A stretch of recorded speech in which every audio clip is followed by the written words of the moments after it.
Hello students, important question series में ये मेरा 10वां वीडियो है और इसमें आज हम कवर करने वाले हैं कैश फ्लो स्टेटमेंट। 8 मार्क्स का वेटेज है। देखिए, मेरे को ऐसा लगता है कि 2 ऑब्जेक्टिव क्वेश्चन आएंगे, 2 मार्क्स का एक क्वेश्चन आएगा और 4 मार्क्स का एक थ्योरी रहेगा और 4 मार्क्स का शायद एक न्यूमेरिकल आ सकता है, या दोनों ही 4 मार्क्स के थ्योरी हो सकते हैं। न्यूमेरिकल का चांस कम लग रहा है बट हो भी सकता है। इस तरह से ये 8 नंबर का क्वेश्चन आ सकता है। चलिए शुरुआत करते हैं क्वेश्चन से। 4 examples of cash inflow and cash outflow. Cash inflow के 4 और कैश आउटफ्लो के 4, इसमें आप ऑपरेटिंग भी इंक्लूड कर सकते दो, एक इन्वेस्टिंग एक फाइनेंसिंग। इसी तरह से ऑपरेटिंग, इन्वेस्टिंग, फाइनेंसिंग के आप एग्जाम्पल देने हैं। Right 4 examples of cash inflow and cash outflow, लेकिन किसका? इस बार इन्वेस्टिंग एक्टिविटीज़ का। ठीक है, ये दूसरा क्वेश्चन हो गया। इसके बाद what are the items included in cash flow from operating and investing activities.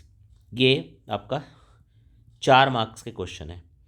इसके बाद राइट ऑब्जेक्टिव्स एंड इम्पोर्टेंस, या फिर हो सकता है सिर्फ इम्पोर्टेंस आ जाए या ऑब्जेक्टिव आ जाए सिर्फ, ऐसा भी हो सकता है।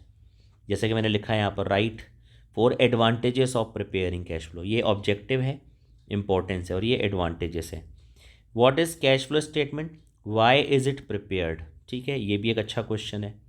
What is meant by cash equivalent, ये 2 मार्क्स का।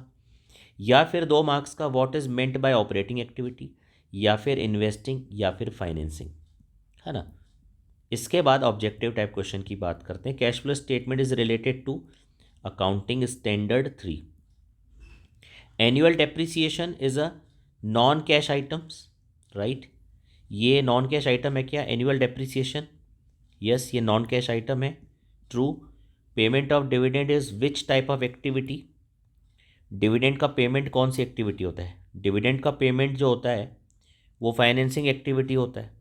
सेल ऑफ प्रॉपर्टी, ये लास्ट ईयर आया था। सेल ऑफ प्रॉपर्टी क्या होता है? Sale of property investing activity होता है, क्योंकि फिक्स एसेट्स का जो इनफ्लो आउटफ्लो होता है वो इन्वेस्टिंग एक्टिविटी होता है। Cash flow statement is based upon cash basis of accounting या accrual basis of accounting. Option क्या होगा इसका?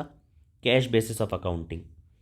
As per AS3 the methods of preparing cash flow statement are direct and indirect में, ये answer मैंने लिखा हुआ है।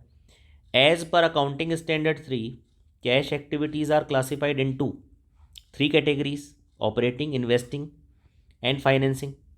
The meaning of word cash in cash flow statement is, cash flow statement में जो कैश है इसका क्या मतलब है? इसका मतलब है cash and cash equivalent, right.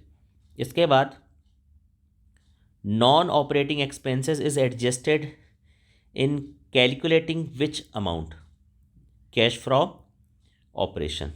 ठीक है, इसके अलावा कुछ छोटी छोटी बातें ध्यान रखना, जैसे issue of share for cash, issue of debenture for cash, raising loan. ये क्या होते हैं? इनफ्लो, क्योंकि इसमें पैसा बिजनेस में आता है।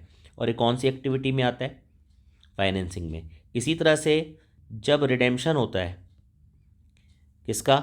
प्रेफरेंस शेयर का, डिबेंचर्स का, लोन का पेमेंट होता है तो ये आउटफ्लो होता है। अच्छा, लोन अगर लिया है कंपनी ने तो उस पर इंटरेस्ट का जो पेमेंट होता है वो भी आउटफ्लो है। किस कैटेगरी में जाएगा?